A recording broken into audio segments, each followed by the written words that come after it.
everyone, what's up? This is Simon from Devdactic and the Ionic Academy. In this video we will build a cool Ionic location tracker. So you might know apps like Runtastic or other fitness apps that track your GPS position while you do a walk outside, and that's basically what we will build today. So I've started a blank new Ionic app, and first of all we add a Cordova SQLite storage plugin. Not so much related to the actual topic of this video, but we will use this to store our previous walks or runs or whatever it is, just the GPS coordinates, so we can load them back again. Because we also want to display a Google map with the actual path, so we have both GPS tracking and watching the location and then drawing on a Google map inside this video. Okay, first plugin was storage. Second plugin is the actual geolocation plugin, and you also need to specify a variable for the geolocation usage description, so whatever to track your walks or whatever you want to specify. But that is not all for iOS, and we come back to this in a second. For now, finish this by installing also the Ionic native package, of course. I said it's not enough for iOS, because you will get a warning or error when you upload your app, because there's something missing inside your plist file. And you can fix this by going to your config XML and inserting this little piece. So what this does, it basically edits the configuration inside your plist, which will be merged. And the most important thing is this, so NS location when in usage description. I like the variable names on iOS. So we set this to a string, and then Apple is happy because we've specified why we're actually using this description. And when you now run Ionic Cordova build iOS, you will always get this entry automatically right inside your plist. So this approach with edit config also works for other targets in here, but we just need to write this right now. All right, we've installed the geolocation plugin, and therefore we also need to edit inside our module geolocation from @Ionic. No autocompletion today. There it is. Geolocation. And then we also want the Ionic storage, and therefore we need the storage module from @Ionic native storage. And if you spell it right, you also don't get any errors. All right, put it to your imports for root, and then add the geolocation to the array of providers. So geolocation goes there. Now we also want to use a Google map inside our view, and that's actually pretty easy. The only thing you need to do is go to your index.html, a file we rarely open, and put this little snippet in here. So this loads the SDK for the Google Maps, and you also need a key for this. I think it also runs in the browser without a key, but it is better to get one. I think on a real device you would get an error otherwise. So you can easily obtain one. Simply check out the tutorial linked below this video, and there's also at the position where we add this a link to the Google page. I can also bring it up right here. So whatever developers, Google Maps documentation, JavaScript, get API key, and then you will simply get a key for one of your projects.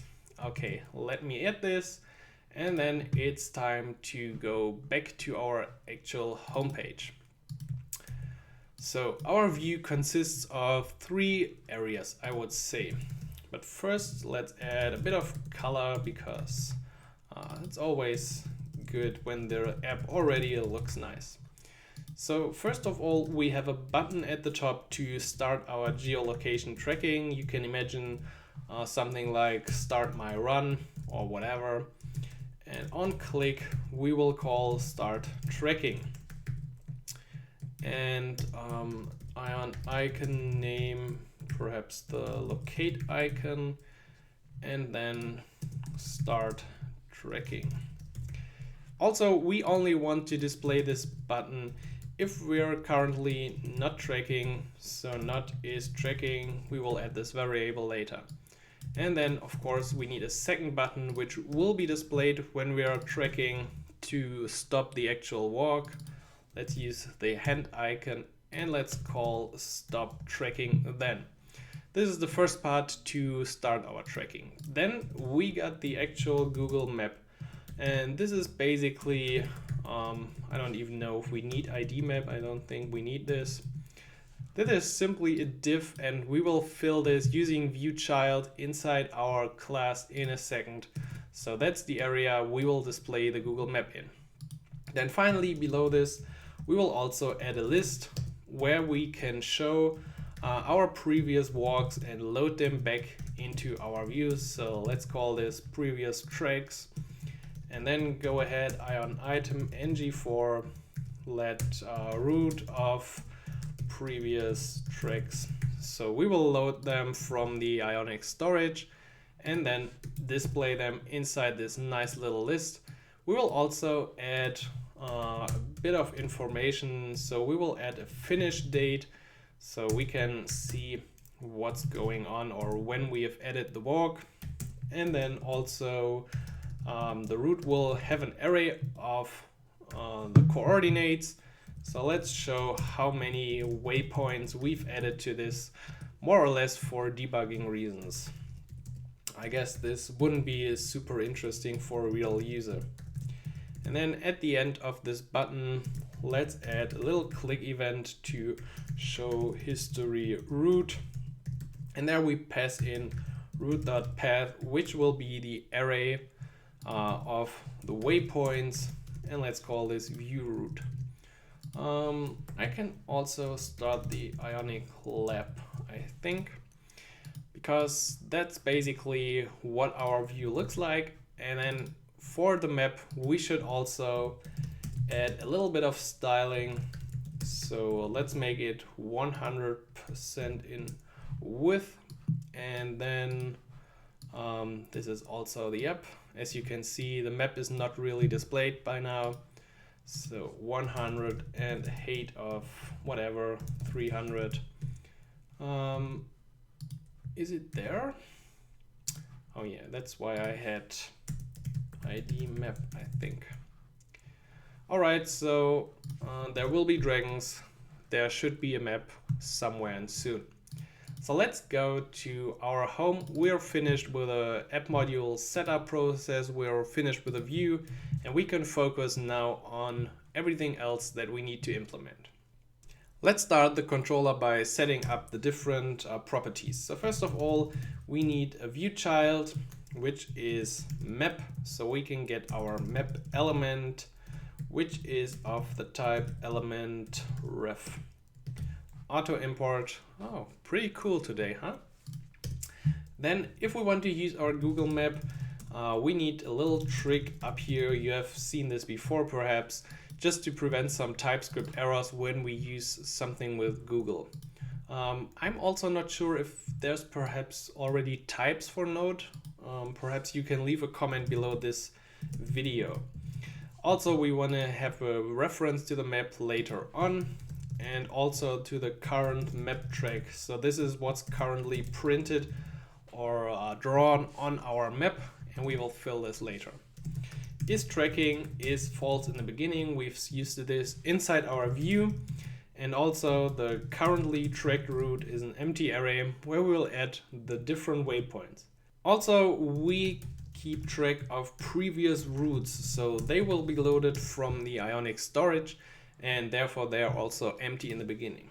And finally, we got a position subscription. So this will be the subscription. Can I use import here? Perfect. This will be the subscription to the geolocation plugin. Therefore, we can start it, set it, and then in the end unsubscribe again. So we don't waste anything from our precious memory. So we also need the platform to know when we can use the Ionic storage. We use the actual geolocation plugin, which we've installed. That was the wrong import. Geolocation, there it is. Then we need private storage, of course, which is not this storage, but this storage. And then we might also, perhaps let's do this in a few more lines. Then we might need the alert controller. You never know. You always need an alert controller at some point in your app.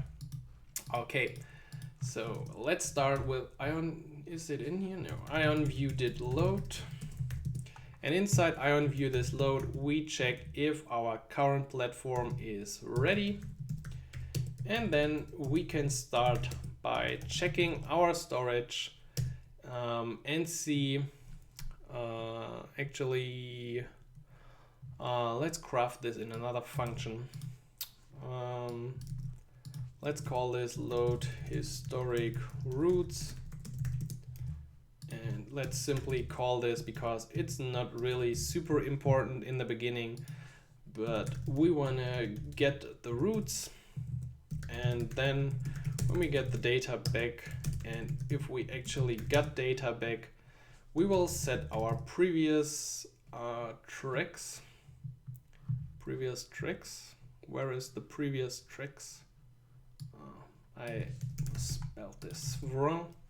So previous tracks equals data, and then we've set them, and our list will be displayed at the bottom, and we don't have to think about this too much now. All right, but also what's more important in here is setting up the actual map with a few map options. So let's craft a new object called map options. And this is the object we want to pass to our new Google map. And we also created this map variable, which is of the type any, to have a reference to our new Google map. And we can do this by calling new google.maps.map. So this is a bit tricky, as we've just used this through declare var Google, but this works. It should work if you've imported the SDK within your index HTML. And then we pass our map element, native element, and also the map options right to this call, and then our Google map will be initialized. For the map options, you can have, I don't know, many things. But let's start by using a zoom factor, by using a map type ID. And this could be google.maps.maptypeid.roadmap. So this is just a basic roadmap. And then I also wanted to disable some of the controls, because you don't really need them all the time, like street view control, false, full screen control, also false. We don't need all of this. And this is to change between different types of map. I also wanted to disable this. All right, we got the map set up, and now we can also do a little trick in the beginning to get our current position from the geolocation plugin, and then we will get back a position. And to focus the map on this new position, we need to craft a new google.maps.lng object, and then the latitude is inside position coordinates latitude, and then position coords longitude. There it is. So this is a new object, and we can directly call this on our map set center. So all of these functions are of course somewhere documented. I didn't came up with set center. It is if you look into the documentation for the Google map right there. And then perhaps if we got our center, we could also set the zoom to whatever, I don't know, 15 is pretty near. We could also catch the arrow, but we will leave this out for now. Let's see if this is already working. I don't think so. Okay. Interesting. Okay, yeah. the geolocation plugin seems to work pretty good inside the browser. So normally I would advise color equals primary, very funny sound. Normally I would advise to use this plugin or use the geolocation plugin on a device, and also this map. This is not where I live. I live a bit closer to the city right there. But anyway, we can see that we got the Google map. It is somehow focused on a place. This was in Germany, and now I can see all of you coming from everywhere, Africa, India, where you are on this little map. Anyway, we're ready to track our routes, and this is now a bit more tricky and will only work on a device or emulator. But let's start by adding our start tracking function and also another one called redraw path. And then at some point we might want to stop tracking, and then we got this function show history route, which is pretty easy, but let's keep this open for now. All right, so when we hit start tracking, we first of all set our tracking variable to true. And also we want to override everything that was inside the tracked route before, so we start with an empty array. Then we use our position subscription, or we actually set our position subscription to this.geolocation watch position. And this watches the current device position and always delivers the latest values. And we then want to apply a filter to filter out some errors. And since I think Angular 5, we need to wrap this in a pipe. Therefore, filter whatever comes in p dot no completion, okay, equals undefined. So only we only want values if this is undefined. Let me bring in this as well. So we got filter from RxJS operators and this from subscriptions. That is fine. Where were we? Okay, this is not yet a subscription. Subscription is if we subscribe to it, and you can see now it is fine, no more errors.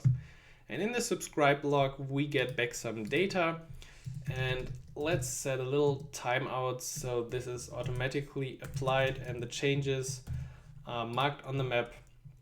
So first of all, we add a new waypoint to the array of our route.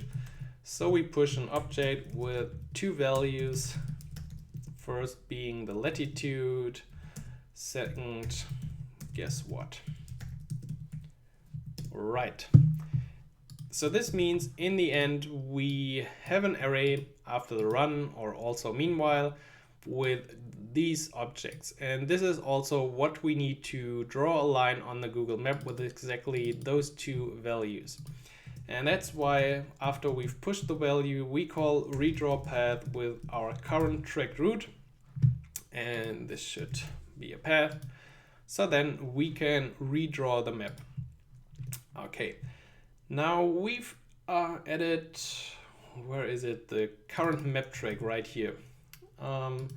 And if this current map track is already set, we want to clear the map one time, and therefore we need to call this function setMapNull. So the first time this will not be called, but whenever we got a new waypoint, we clear the map once. Otherwise we would have multiple lines on the map, as far as I know.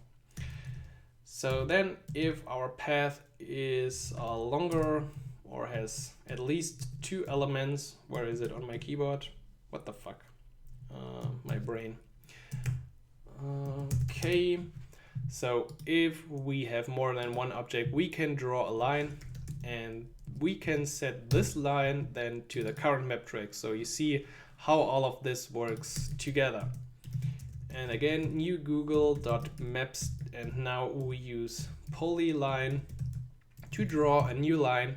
And again, we can, okay, we should use the name. We can specify a few informations, and the most important is the actual path. So the line will be drawn along the path, which consists of these objects. Okay, then we got, actually, I'm not completely sure what this value does, but if you know it, please leave a comment below. Then we got the stroke color, which is the color of the line. And you could also set the stroke opacity. Let's use 1.0. And finally, the stroke weight. Okay, so we got our new line, and then we use this current map track, which is more or less a collection of polylines, to apply it on our current map. So a bit confusing, not completely clear, but you can find more information on this inside the documentation. All right, we are able to watch our position. We add new positions to an array, and we also immediately redraw the line using the array of locations and creating the polylines, which we then set to our map. We're very close to finishing this, so let's add the stop tracking. In this case, we will create a new route from all the information we gathered, and we also add a finish date. So date get time works fine, and then also add the path which comes from the tracked route, so all the waypoints we've added along the way. Once we got this object, we can also push this to our previous tracks, so we don't need to store it and then load it. We can immediately set it like this, and then on the storage call set for routes, this start previous tracks. Have we used routes before? Yes, perfectly. Okay. Where am I? There. Then we need, of course, set back the values so we're not tracking anymore. We use our position subscription unsubscribe to finish getting new data, and we set the current map track to an empty map again, so the map will be clean again. So this is just cleanup and storing the stuff of our route. And finally, showing a historic route is basically accessing this value which already comes in here, and then calling this .redraw path with the route specified in here. Okay, for now I can't run with my iMac through the streets, therefore I will bring this up in a simulator, and also you might need to move a bit more around than just inside your room to see the actual effect of this app. But let's see how this looks inside the iOS simulator, where we can fake our GPS position. Alright, so here's the app on my device, and on startup we're asked for the GPS access, and of course I will allow it. So right now we are in Johannesburg in South Africa. Okay, so let's start the tracking. Okay, it's running, and then we go to the Xcode settings, and from here we can change it. Let's say we want to go to London, and we see that immediately a line to London is drawn on the map. So let's also go to New York City, and there we are in New York City. So let's stop our route. We've already covered a few kilometers. So now we're in New York City. We started again. Let's go to, I don't know, Tokyo. Oh, interesting line. And then perhaps also to Russia, Moscow, and then perhaps back to Mumbai. And there we are. So another path, another track, and let's stop this. And now we can use our previous tracks to view the initial route we had from Africa to London, New York, and the second one from New York to Tokyo to Russia to India. So of course this is a very huge distance covered by the tracks, and normally it would be somewhere inside your streets. But anyway, this is just for testing and showing that this plugin is actually watching our position and applying the line to the next coordinates. As the coordinates are very far away, we get these strange lines which are due to the round earth. But if you do it in your neighborhood, I'm sure that you will get a nice track of your next run right within your Ionic app and this little plugin. Okay, I hope you enjoyed this a bit longer tutorial on building an Ionic location tracker with live tracking and with historic viewpoints, and also drawing on a Google Maps. So we've covered a lot actually in this tutorial. If you enjoyed it, make sure to subscribe to this channel for more Ionic videos, and also check out the ionicacademy.com if you're interested in learning everything Ionic, including videos, courses, projects, and a great community right there. So have a great day, and I'll see you inside the next video.